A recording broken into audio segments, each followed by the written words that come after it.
by SGR Foundation, powered by Raisuni Group of Institutions. We bring to you the topic of this moment is, are you ready to be the next beauty queen with Anvita Sudarshan ma'am in conversation with Miss Shivani Lalwani. Talking about Miss Anita Sudarshan has been all over the place, literally and metaphorically, from having grown up in 3 continents, 5 countries and 7 cities, to editing Geo Juniper at the age of 14, working at Tinkle and participating and winning a few too in the process. In a number of beauty pageants, from Femina Miss India to Miss India Worldwide, her experiences in the latter led to the first book, Beauty Queen, Pathway to Pageantry, which can best to be described as a one-stop source book on everything you have wanted to know about pageantry.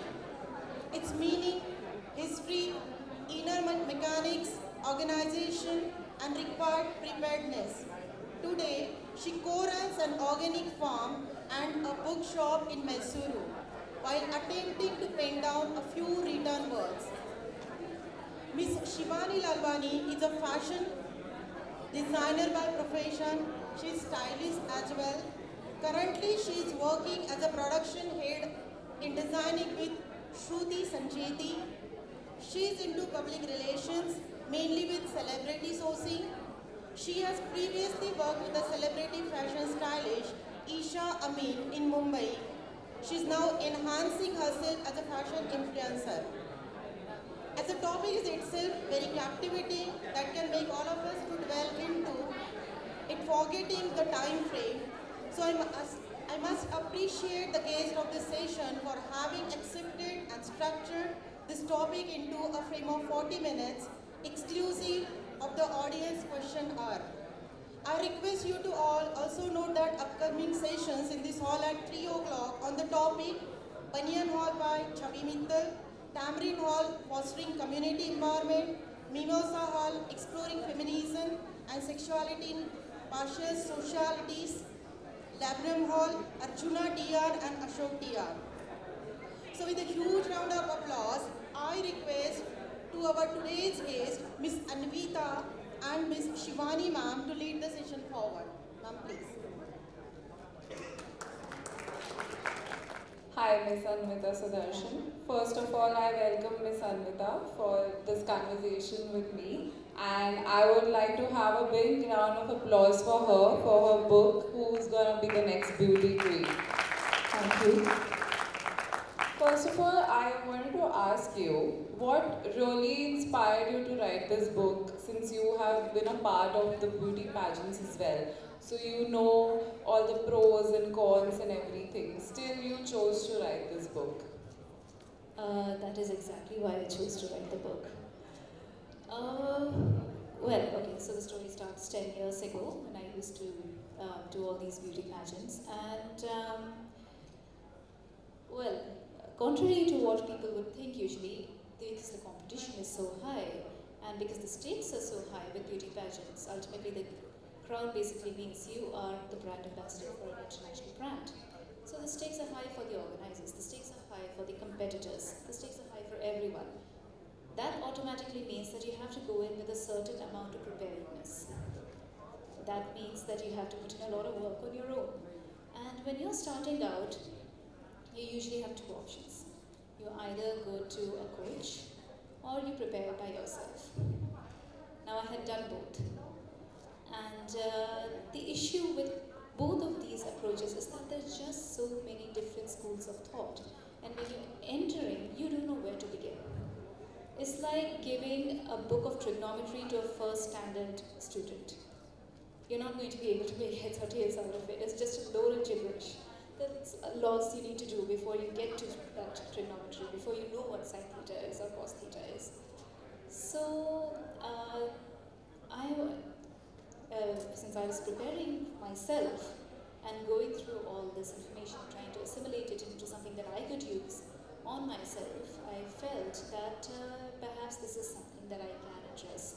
Perhaps this is something I should address. It was supposed to be a 6-month project. It turned out to be a 2-year project, and it turned out to have 8 years in edit, and it finally came out 2 years ago. It's been a long project. Wow, that's like a lot of hard work and patience, I would say. 8 years.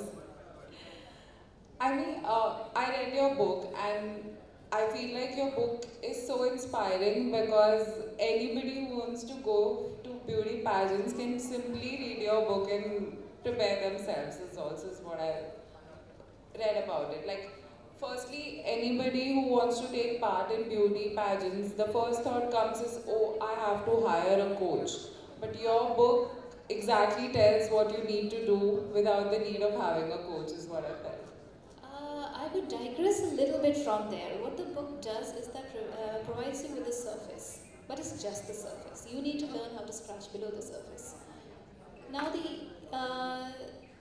the main point of the book is to, like I said, assimilate all the different schools of thoughts, bring it all together, and put it forward in a form that is easy to digest. It gives you a starting point. Beyond that, what you do, how you do, is entirely up to you. Because ultimately, the face of beauty pageants, the face of beauty keeps changing from day to day. From the time I did it to now, you've seen how much it has changed. So much has changed. There's so many new pageants coming up nowadays, and even the face of the existing pageants is changing. Miss Universe is changing rapidly. Miss World was changing a little rapidly a few years ago, but now they're somewhat settled into what they are. And that has been the trend with Miss World. They're stable. And the supranational has taken over. And there's so many, within India there's so many different ones coming up. Each one has a different brand. Each one is looking for something different. And as a contestant, you need to be able to cater to that. So that is something the contestant can only do by themselves. But if you know your basics, it's easier to do. That's the whole point of the book. Wow, that's great. Might give it a try sometime. Do try. What is one misconception that people have about beauty pageants? Okay, now that's a very interesting question, and I like answering that question. Mainly because I'm going to digress a little and come back to that question if you don't mind. So, do you remember? Have you watched the Miss Universe 2000? You've seen it. Do you remember the final answer round? Okay, no problem. So I'm going to paraphrase because I don't remember it very exactly. Now, in the final answer round, the common question was something along the lines of, there is a whole group of people protesting outside because they feel that beauty pageants are demeaning and derogatory towards women. So what do you as a contestant have to say to that? Now, Lara Datta was one of the final 3. And her answer to that was, I would say to them that beauty pageants give us I'm paraphrasing again, give us the opportunity to be who we are, to express who we are, and forge ahead in our careers, be it the armed forces, be it politics, or be it whatever else. And it makes us the empowered and strong women that we are today. But that was a time where we still had to make excuses for just doing something we wanted to do. And unfortunately, that is still the time that we are living in now. Beauty pageants are beauty pageants. We should not have to have an excuse for wanting to take part. Why does it have to be anything more? Why does Miss America have to offer a scholarship just to make it socially acceptable? Why do we have to bring in beauty with a purpose just to make it socially acceptable? Beauty is beauty. Why can't we appreciate it? It's natural, ultimately. That's the way it is. So why do we feel so guilty about just appreciating the beauty of either yourself or another person, whoever it is? What's the big deal about it? And the fact that we see it as derogatory or demeaning, which is the misconception, coming back to the point now, because it's not. It is whatever you want it to be. If you feel it's derogatory and demeaning to you, sure. If you feel it's empowering, sure, that's that. But usually we feel that is derogatory and demeaning because so far, and I'm talking specifically about female beauty pageants here, because it's not necessarily restricted to the female gender. We feel that it is derogatory and demeaning mainly because so far female beauty in the last few centuries has only been seen through the patriarchal gaze. We have not seen it through our own gaze. The minute we start doing that, it doesn't have to be demeaning or derogatory, it can purely be celebratory. So that is the biggest misconception, and that is the misconception that we really do need to fight. It's just another form of expression. Sadly, I totally agree with you, but sadly, this is the case today also that there's Miss India, like beauty pageants for men's as well, but men are not questioned about why they are participating. But women are till now questioned that why are you going for beauty pageant and all. Actually, it's not that men are not questioned, men are laughed at. So this goes both ways. Beauty pageants, whether it's for men or for women, for some reason we as a society have a very hard time accepting it. Any man who's going for a beauty pageant is going to be laughed at by his peers. Until and unless he makes it to, if he becomes a successful model, if he becomes the next Arjun Rampal, who also came through a beauty pageant, by the way. So then you're not laughed at. But until then, men are laughed at, women are questioned. It's a bit messed up. That's true. Do you think that, I don't know, like, things are very transparent nowadays when it comes to beauty pageants, but do you think that beauty pageants are more than just looks, or people still concentrate on looks more when it comes to selecting women for beauty pageants? See, the whole thing is in the title of it. It's a beauty pageant. Why shouldn't it be just about looks? Why can't we be honest about that? That's going to correlate to what I had said earlier. The whole thing about making beauty pageants more about looks is just trying to find excuses for us focusing so much on looks. We feel guilty about that. We don't accept that as a society. We think that's something bad.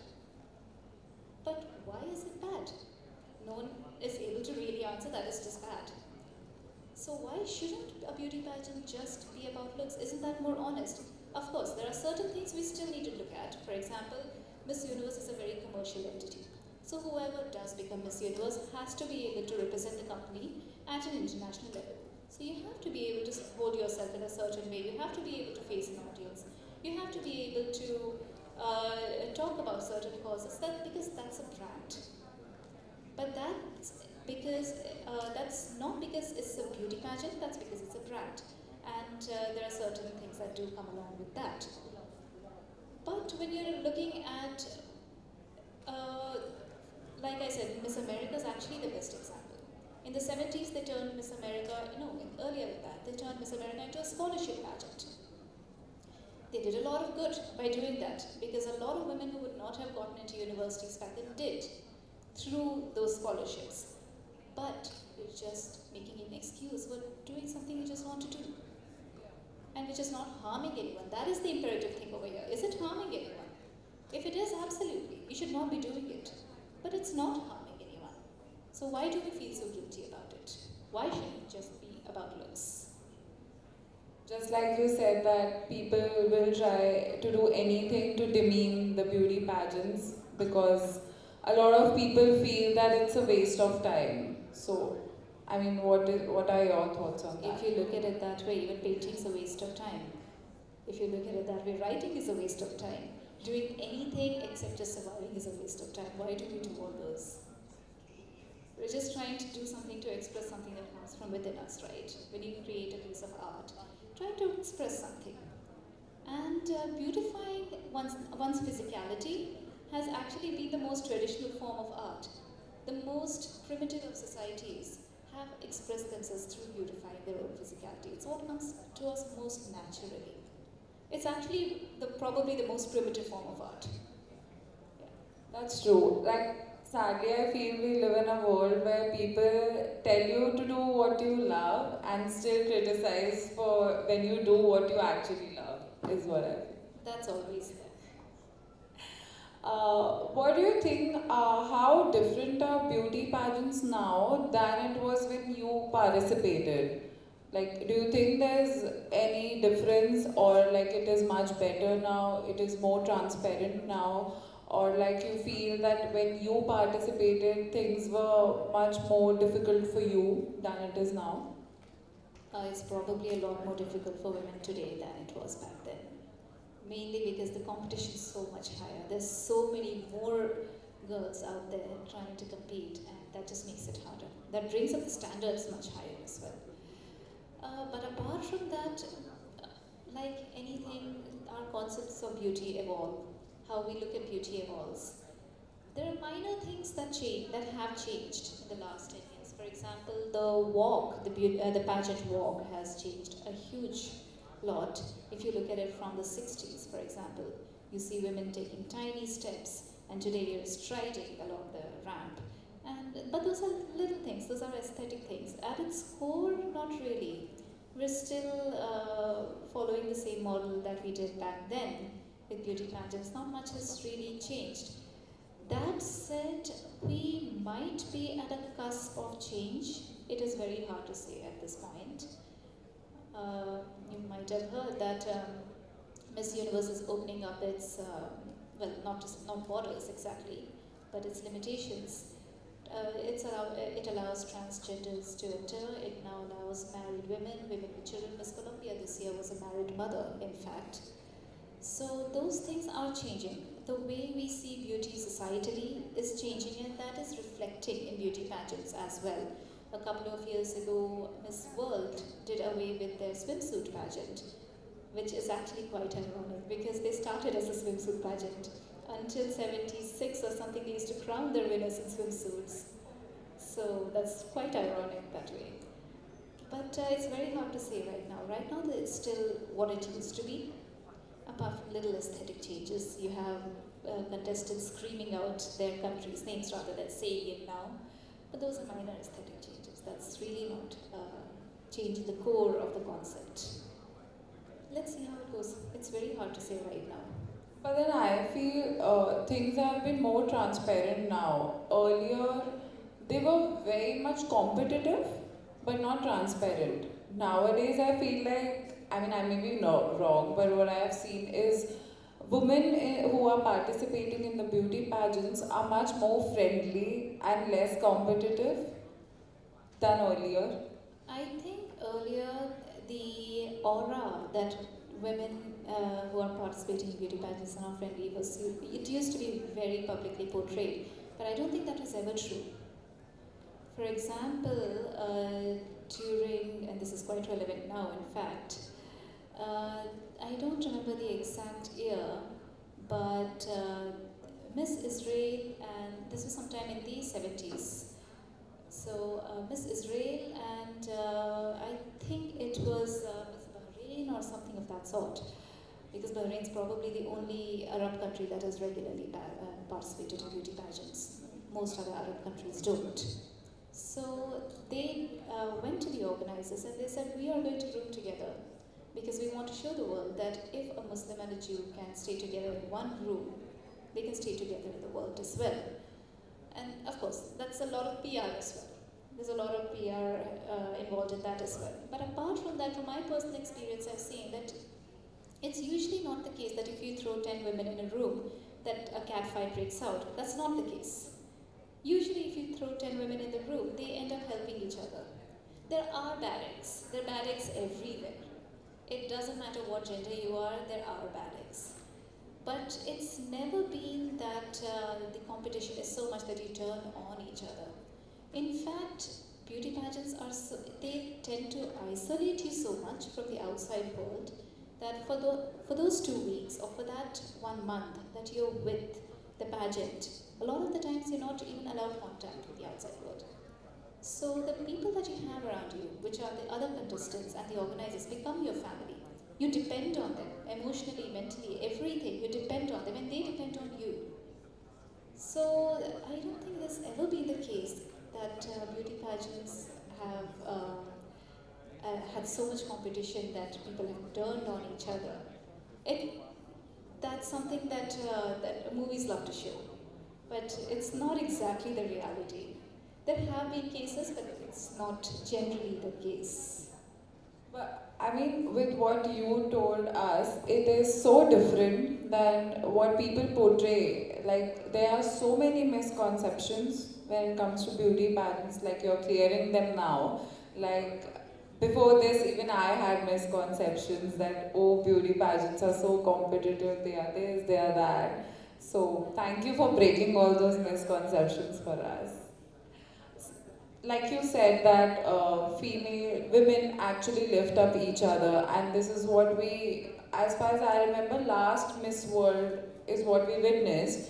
The winner who won the Miss World competition and the first runner-up. The first runner-up was friends with the woman who won the Miss World, and we all saw that she was so happy that her friend won, even though they both were in the same competition, standing in the same line. She was the first runner-up, and her friend was the winner. And the first runner-up was so happy for her friend that made me realize that beauty pageants are just more than that. I feel women are not that competitive. They actually lift up each other. Ultimately, you are the person that you are. So you can come across someone who will be very upset with you if you win the crown instead of them, and you can come across someone who is going to support you and lift you up even further. So it depends on who you want to be and who you are. That goes for everything really. Because not everyone is meant to like you, I feel. Those who want to like you will like you no matter what the competition is, I feel. Exactly. And coming to the next thing, like you said that the Israel and the Jewish thing, this like a few days back we witnessed the same thing. Two girls who participated in the Miss World pageant, one was from India and one was from Pakistan, and they said that it's okay if our countries are fighting, that's their problem. But if we can sit together, laugh together, then why not our countries be friendly? True, and especially with Miss Universe, that seems to have been a very constant thing. They do like to bring two warring nations, delegates from two warring nations together and put them together. So a lot of that is actually also PR. Like when I said about Mrs. Ray, there is a lot of PR over there. No one is stopping two individuals from getting along, but international politics is a bit more complicated than that. It's not as easy to just drop everything, whatever country it is. For example, if you bring Miss Ukraine and Miss Russia together, it's not good. People, as two girls, they might get along. And in fact, I went to school in Kuwait. I went to a school which had 62 nationalities. And there were lots of Pakistanis there were lots of Bangladeshis there were lots of Sri Lankans there. And yeah, there was a Palestinian and Jew, and an Israelite also there. We all got along because we were kids. And it was, you're just each other's classmate at the end of the day. That's all that you are. You're getting to know each other as friends, as people. But with it's not really fair to compare that to proper international politics, because that does run a little deeper. The stakes are higher. If you and I decide to not get along tomorrow, the world is not going to be affected. If you and I decide to get along tomorrow, again the world is not going to be affected. But when two countries decide that, the world is going to be affected. So a lot of this is actually, since it's Miss Universe that tends to do this all the time, there's a lot of PR behind it as well.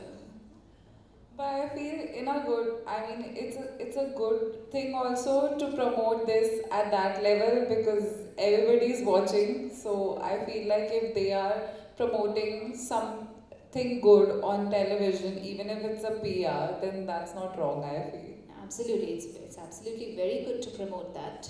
But it also runs the risk of oversimplifying very complicated topics. And it makes it look like it's that easy. So there's, I don't know where the line to be drawn is, but I'm sure we can find that somewhere in the sand. Do you think that beauty pageants are a breakthrough to Bollywood? Like we have seen a lot of Miss Universe, Miss World, Aishwarya Rai, there's Sushmita Sen, there's Lara Datta. They all ended up going to the Bollywood movies. So do you think that beauty pageants are a start or like a breakthrough to Bollywood? That definitely used to be much more the case earlier than it is now, mainly because of the sheer number of beauty pageants that have cropped up in the last few years. There are hundreds of them, and everyone's a pageant winner in that way. If you go to an audition in Bombay, for example, you'll see that you'll find at least 5 title holders. So it really depends. If you do win an international pageant, of course, it takes you to a different level, and then things do become easier. But but at the end of the day, you can't count on a beauty pageant to just give you everything on a platter. It's a leg up, definitely, and it's usually only a leg up for 1 year, because next year there's another person. So you have to make use of it while you can. It definitely helps. There's no doubt about it. Anything for, especially something like a Bollywood, anything that puts you in the public eye is definitely good. But can you count on it to get your movie? Can you count on it to take you to the heights immediately, like it did for a few people a couple of decades ago? Probably not. That's not the world we live in anymore, unfortunately. You still have to lug yourself to auditions. You still have to do all that networking jazz. You still have to push your way to the top. And that's just because there's simply so much competition. And beauty pageants, somehow, I don't feel it. Like what your question was basically, does it help you get into Bollywood? It can, but at the same time, it doesn't prepare you for that world.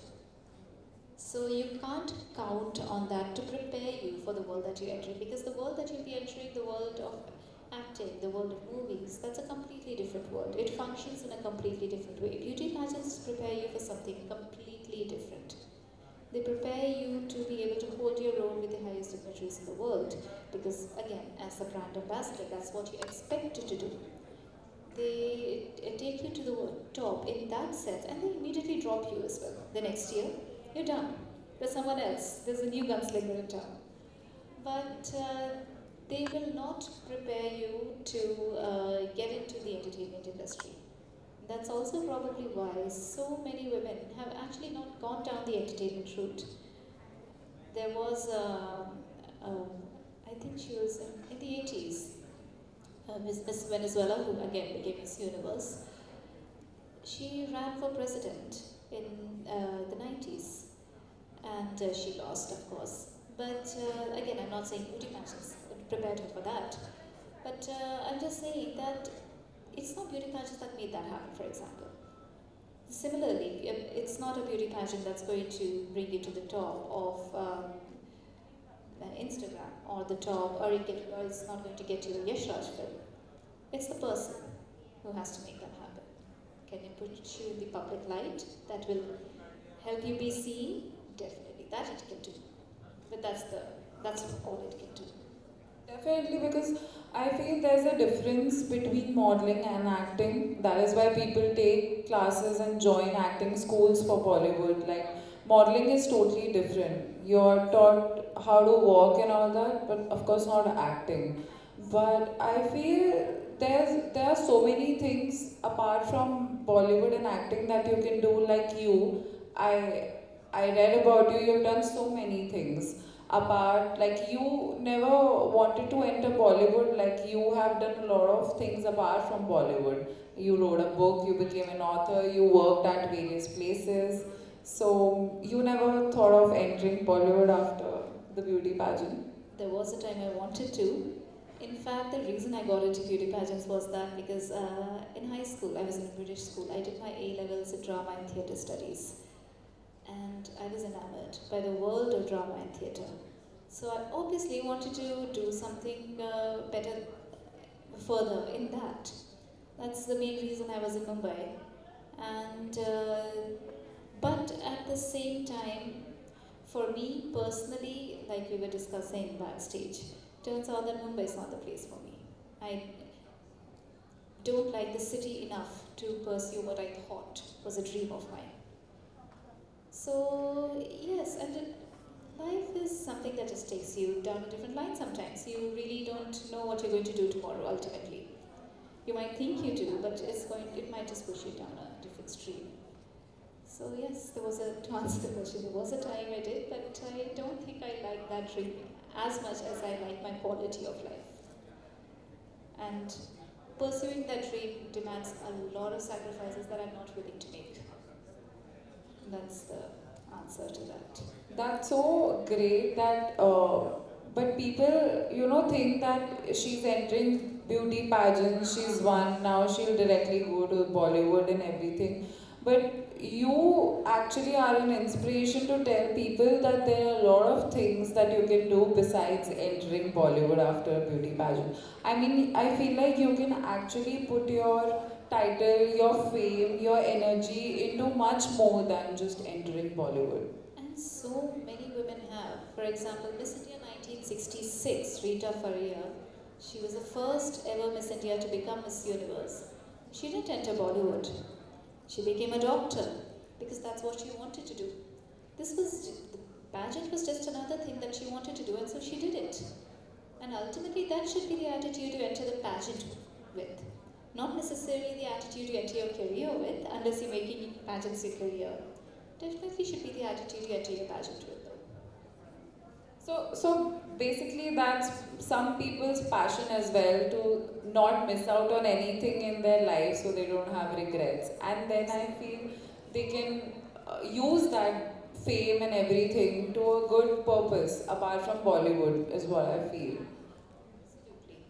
Do you, do you think that there's a dark side also to beauty pageants? Is because we hear a lot of times that women are supposed to be size zero, they are supposed to look a certain way. Like, I'm not talking about India, but like if you must have heard like shows like Victoria's Secret and all these shows, they force women to a level where they become bulimic, like they whatever they eat, then they vomit themselves to look a certain way so that they look size zero, they look skinnier at the ramp and everything. So do you think that is the case in India as well? In India, I have not seen so much. India's been very lucky to have a much healthier attitude than a lot of countries, including Venezuela, which don't have such a healthy attitude towards beauty. But all that said and done, ultimately, in any industry, the dark side does exist. And the choice is yours. What do you want to do? You might be also trapped in a situation where if you don't do that, you might not get to the top. For example, training for beauty pageants in Venezuela and Brazil starts when the kids are 9. That's not right. That's not the age you're supposed to be doing that. That's the age for a lot of different other things. Not the age for this. Even if you start by 17, you're good enough. That's fine. It's not a big deal. It's just a pageant. But, so the dark side definitely does exist. But at the same time, the choice is A, yours, and B, if you're a parent, again, yours. Because do you put your child through that is also another question.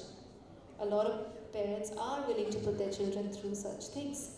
A lot of parents are not. Ultimately, it really comes down to your conscience. And how much how much does that really mean to you? If you're doing it for yourself, ultimately, how much does the dream mean to you? Are you really willing to put yourself through all that? And no one else can decide that. There is no right or wrong. The dark side is the dark side. But at the end of the day, whether you go through it or not is up to you. And there is no right or wrong. If you do decide to go through it, that doesn't necessarily mean you're wrong. That just means you want it that badly that you're willing to harm yourself. You have to understand the stakes. As long as you understand the stakes, that's okay. Because if you're doing it as an adult, it's your life. And you're responsible for whatever happens. Absolutely, I agree. But even now, I feel that women are so conscious that they are like how they are very much dependent on how people in front of them look at them in a certain way or how they feel.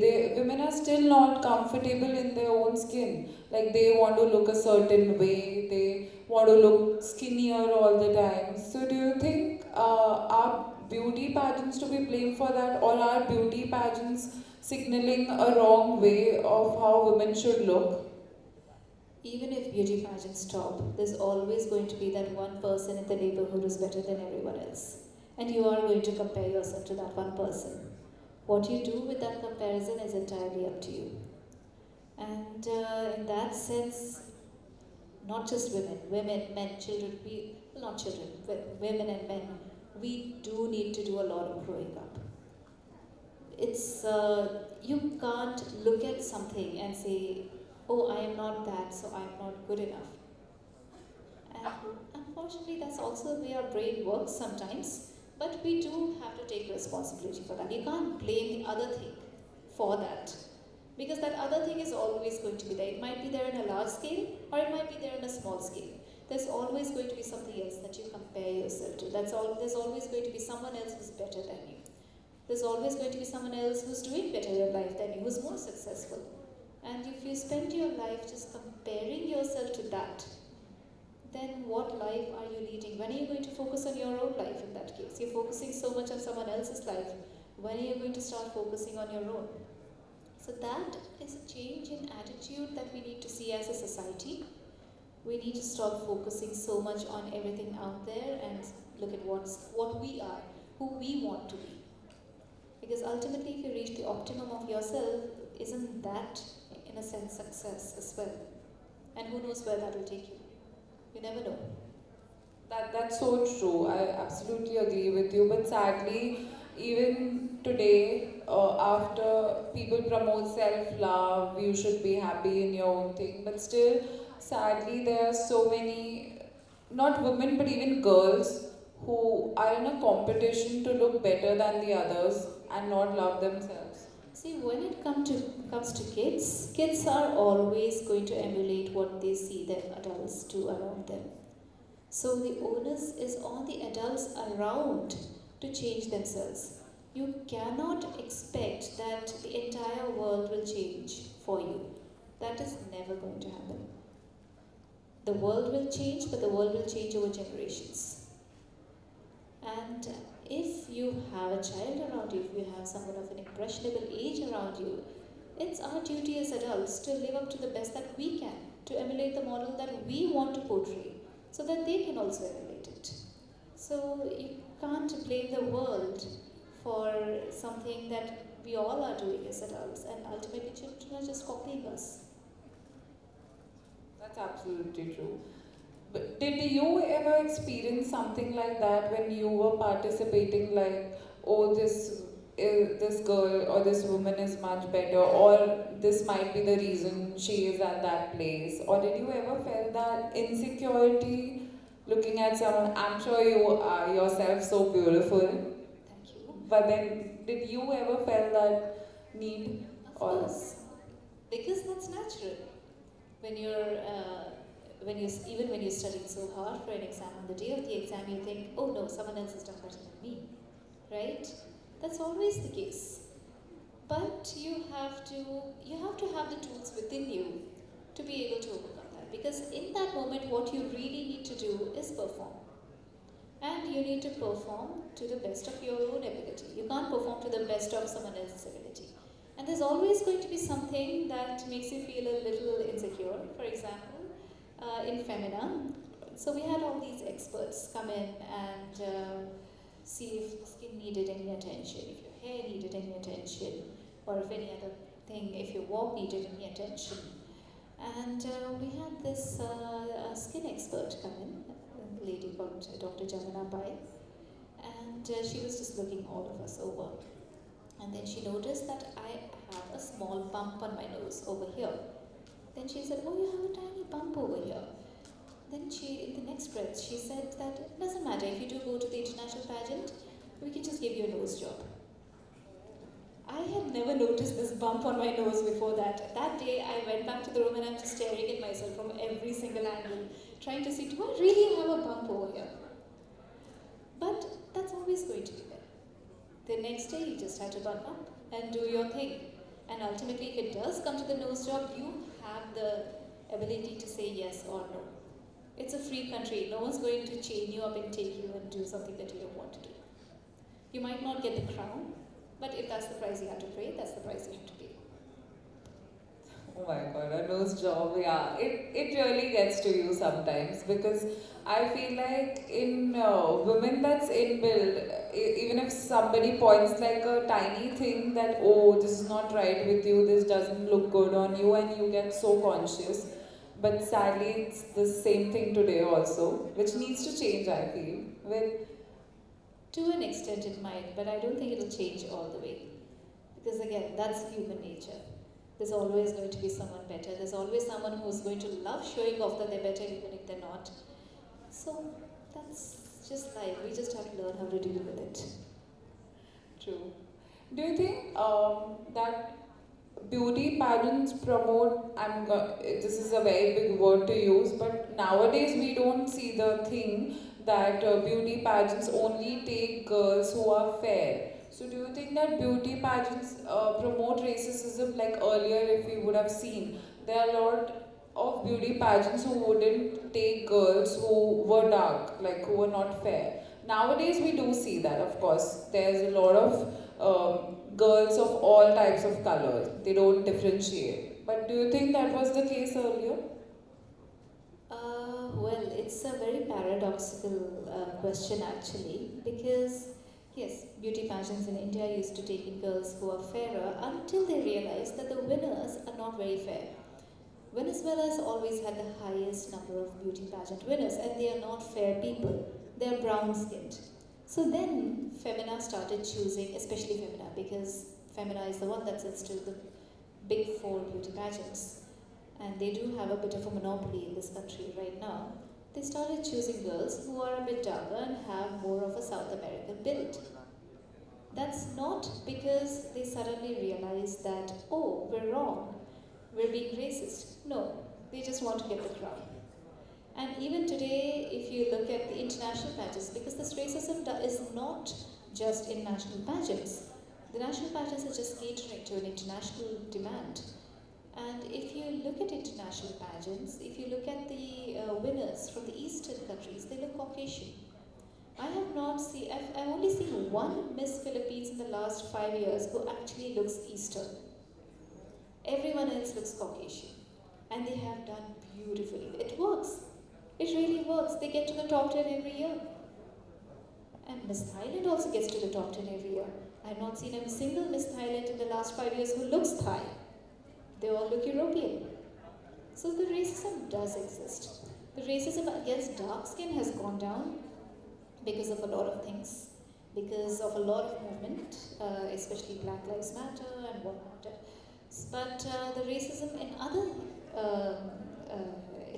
other senses has not gone down. So it does need to go down, does need to change, but it might take until and unless we have people of that origin asserting themselves, it might not change.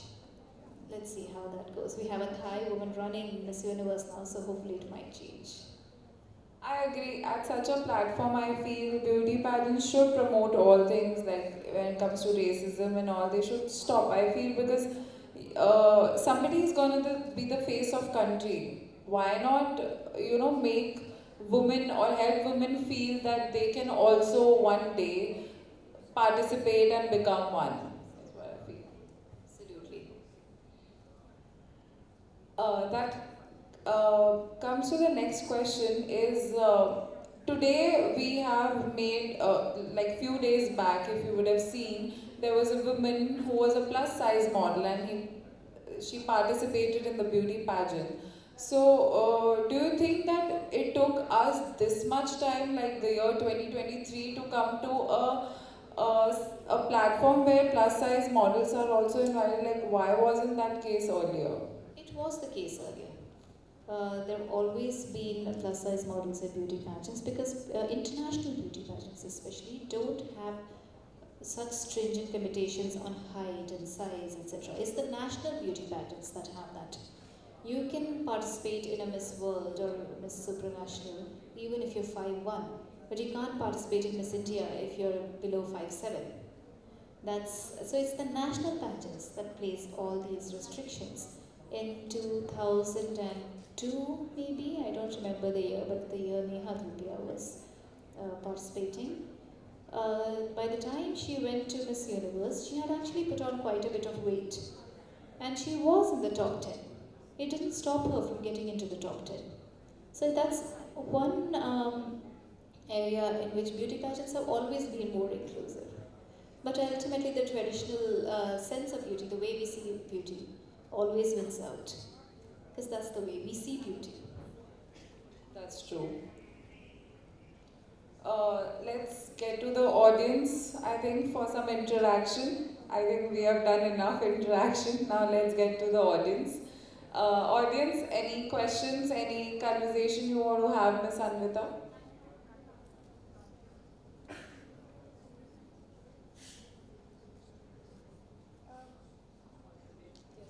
Yes, please. Well, uh, given the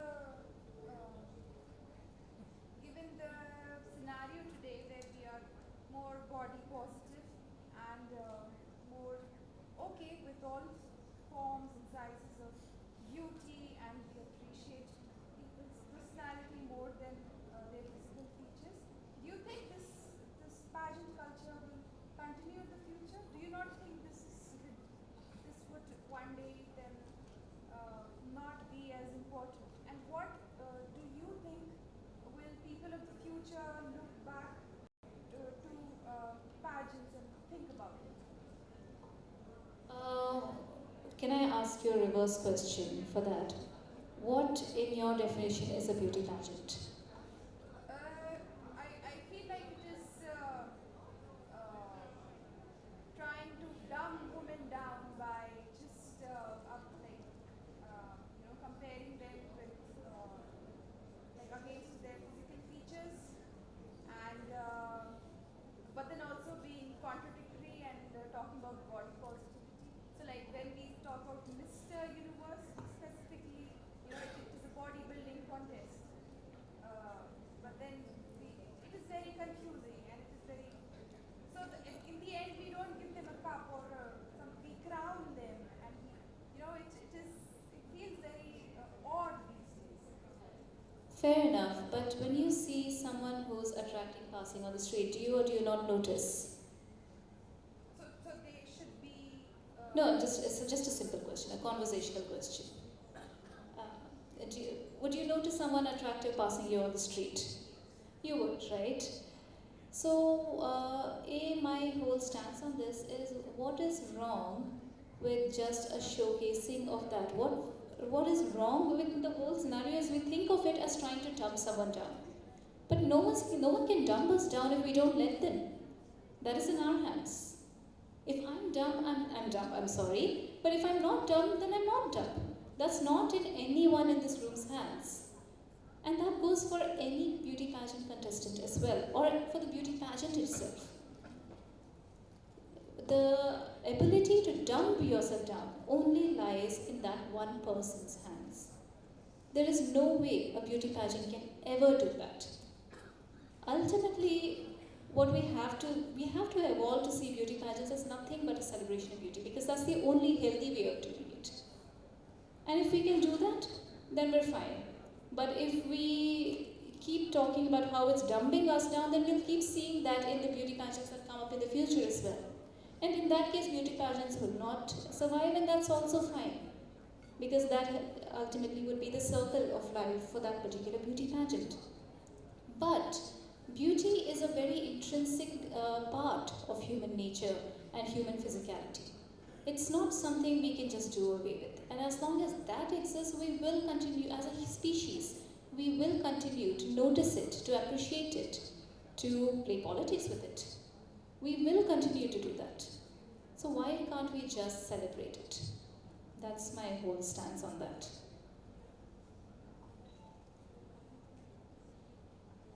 Any other questions? Just like earlier you said, our beauty is dependent on us and not on anyone else, okay?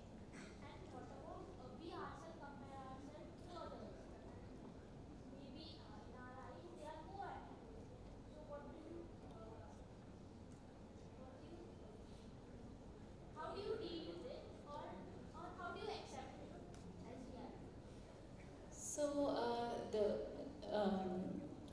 comparing ourselves to others is a very, very natural phenomenon. It's not just about beauty, it's about anything else as well. Someone gets more marks than you will compare yourself to them. I used to cry when I didn't get first rank when I was in school. So that's always there. But ultimately, how do you deal with it? Are you enough for yourself? Can you live with yourself? You can, right? As long as you have that knowledge, that as long as you like you. Now, these are very general terms I'm saying because I'm not a personal coach. I'm not a life coach. I don't have techniques to deal with such things, except what I have learned by myself for myself to deal with things. For me, what I look at is what do I like about myself?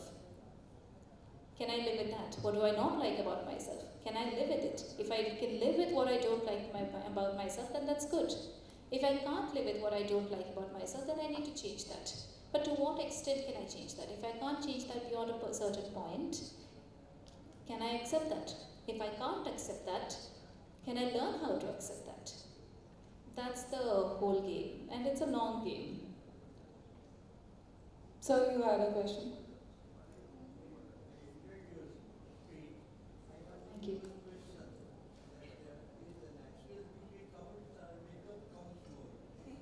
There are different types of pageants. There are pageants for natural beauty, there are pageants for not so natural beauty, and then most pageants that we've spoken about in this conversation fall somewhere in the middle. So in natural beauty pageants, actually, you're not allowed a single ounce of makeup.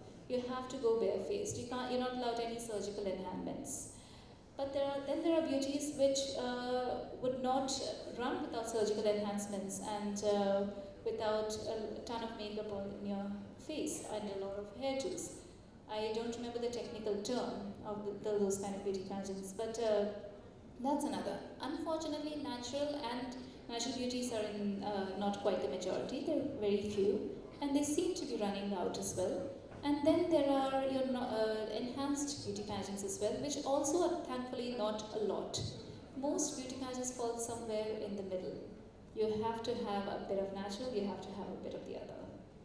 I think they're trying to walk the fine line somewhere. Thank you. Any other questions?